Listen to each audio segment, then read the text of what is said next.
Olá pessoal, sejam bem-vindos a mais um episódio do canal Dividendos. Hoje quero mostrar-vos dois produtos de investimento de origem portuguesa e que beneficiam diretamente a nossa economia. Os certificados de tesouro ou aforro são duas das aplicações financeiras mais conhecidas dos portugueses e com menor risco associado. Mas sabes realmente o que são e quais são as diferenças entre eles? Depois do episódio de hoje vais ficar a saber. Vamos a isso.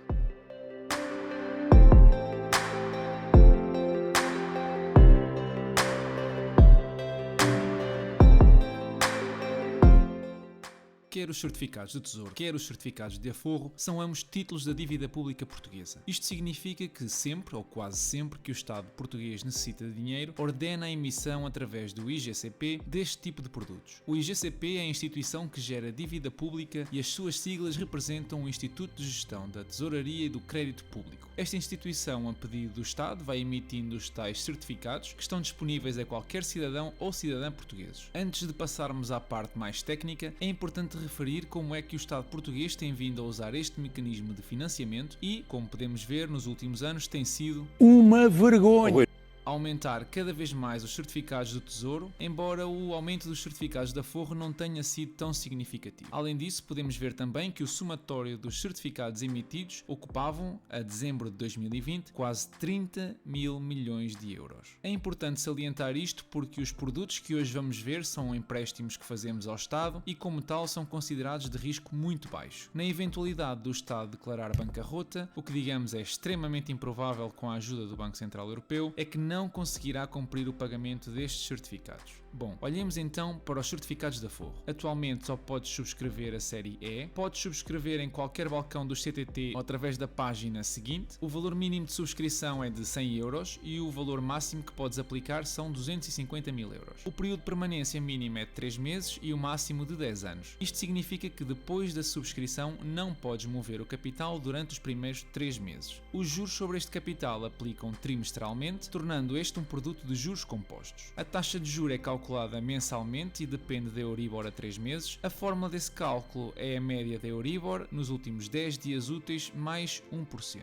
O resultado não pode ser inferior a 0 nem superior a 3,5, o que garante o teu capital. A este resultado é aplicado depois um bónus de permanência a partir do segundo ano. Do segundo ao quinto ano, esse bónus é de meio ponto percentual, do sexto ano ao décimo passa para 1% anual. Não tem quaisquer custos de subscrição ou manutenção e os juros já são pagos deduzidos de impostos, ou seja, com retenção na fonte. Se levantares o dinheiro depois desses 3 meses iniciais, perdes o valor dos juros que estavam em vigor nesse período. Como vês, este parece um produto apelativo, sobretudo pela ausência de despesas de abertura, manutenção ou levantamento. Os juros, apesar de baixos, são dinâmicos e dependem de algo externo ao Estado, a Euribor, e, ao consultar o gráfico da evolução da mesma, não é muito animador. Vejamos então os certificados do Tesouro. Atualmente só podes subscrever os certificados de Tesouro Poupança Crescimento. Podes subscrever em qualquer balcão do CTT ou através da página seguinte. O valor mínimo de subscrição é de 1000 euros e no máximo de 1 milhão de euros. O período de permanência é diferente do anterior e no mínimo tens de esperar 1 ano para mobilizar. No máximo podes deixar o capital a render durante 7 anos. Os juros sobre este capital são pagos anualmente com uma taxa crescente após o segundo ano entre 0,75% e 2,25%.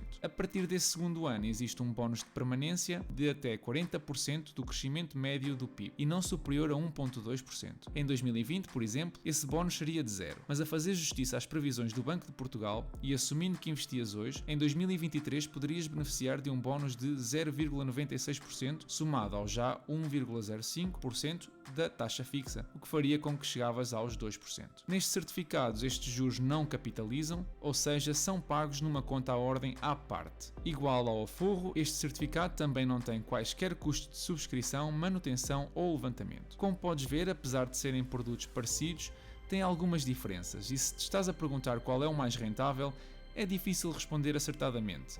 No entanto, tomei a liberdade de projetar a 7 anos quer o crescimento do PIB, quer o comportamento da Euribor num cenário muito, mas mesmo muito otimista, do investimento inicial de 5 mil euros. Os valores que vês no gráfico são a mais-valia anual líquida, ou seja, já descontado o valor do imposto, em ambos casos, e os certificados do Tesouro levam ligeira vantagem. Não assumas o gráfico como verdade absoluta porque têm, como eu expliquei, um elevado nível de especulação porque ninguém sabe como é que vai ser a Euribor ou como é que reagirá o PIB nos próximos tempos. A minha opinião é que ambos os certificados são produtos que, não sendo muito interessantes do ponto de vista da rentabilidade, podem acrescentar segurança e certeza ao teu portfólio, especialmente se és daquelas pessoas que são aversas ao risco. Pessoalmente, tenho algum capital investido em certificados do Tesouro, o que representa quase 33% dos meus investimentos. Esta percentagem é muito elevada hoje em dia, mas convém frisar que à medida que vou alocando mais capital à compra de ações ou criptomoedas, ou mesmo à poupança mensal do PPR, esta percentagem vai tendencialmente diminuir. Para os que se estão a perguntar se valerá a pena confiar no bónus do PIB, posso mostrar-vos que desde 1974, só em 9 anos o PIB foi negativo, o que é por si só um bom indicador. Ainda assim, lembrem-se de que este é um empréstimo ao Estado. Um Estado que na última década aumentou o seu endividamento em 50%. Em 2010 tínhamos 180 mil milhões de dívida e hoje são mais de 270 mil milhões, dos quais 11% são os certificados que vimos. A tendência é este valor aumentar porque já este ano, em janeiro, o Estado autorizou a emissão de certificados no valor de mais 6 mil milhões de euros. Bom, passemos então à evolução semanal do portfólio. Esta semana, duas empresas anunciaram um aumento de dividendo e uma delas foi a 3M, com um aumento residual de apenas 1%.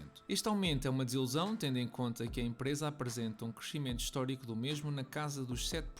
A justificar estes valores, podemos ver que a empresa decidiu reter mais fluxo de caixa para poder ir abatendo a dívida que tem na casa dos 18 mil milhões. O dividendo de 3,8 mil milhões ocupa aproximadamente 56% dos seus fluxos de caixa e, tendo em conta que os próximos 3 anos vão trazer maturações da dívida, a totalizar os 4 mil milhões de dólares, é uma decisão estratégica da empresa que faz todo o sentido. Afinal, prefiro que a empresa liquide a dívida e mantenha o dividendo do que aumente o dividendo e depois tenha de se endividar para o manter. A outra empresa é a seguradora Prudential, com um aumento de 4,5%. O portfólio esta semana recuperou um pouco da correção que vimos no episódio anterior e situa-se nos 30%. Em relação aos dividendos recebidos, vamos com 9 dólares neste mês de fevereiro. Esta semana comprei apenas uma ação de uma companhia, é ela a Bristol Myers Squibb, uma farmacêutica estadunidense com presença mundial responsável por medicamentos associados às áreas da oncologia, HIV, doenças cardiovasculares, entre outras. As receitas da companhia têm vindo a crescer consistentemente, sensivelmente de 26% anualmente, se tivermos em conta os últimos 3 anos, apresenta uma boa margem de lucro bruto na casa dos 72% e adquiriu recentemente duas grandes biofarmacêuticas como a Miocardia por 13 mil milhões e a Celgene por 74 mil milhões, o que, como devem calcular, teve um impacto enorme nas contas da empresa. Só neste último trimestre gastaram quase 14 mil milhões de dólares em pagamentos. Isto coloca uma pressão adicional na empresa, que usou dívida para financiar as aquisições, encontrando-se confortável na perspectiva das obrigações a curto prazo, como podemos ver na imagem, mas a longo prazo ainda tem 48 mil milhões para ir pagando. Vejamos o relatório da empresa para ver o peso desta dívida no futuro. Este ano a empresa teve de pagar mais de 20 mil milhões em aquisições, o que teve como consequência um benefício negativo de 9 mil milhões para 2020. Ora, o IPRD é uma despesa única e reflete-se apenas neste ano, o que desde logo seria suficiente para a companhia apresentar lucro no próximo ano, sem contar com o crescimento da receita. A companhia mantém-se comprometida em baixar a dívida até 2024 e anunciou recentemente um refinanciamento da mesma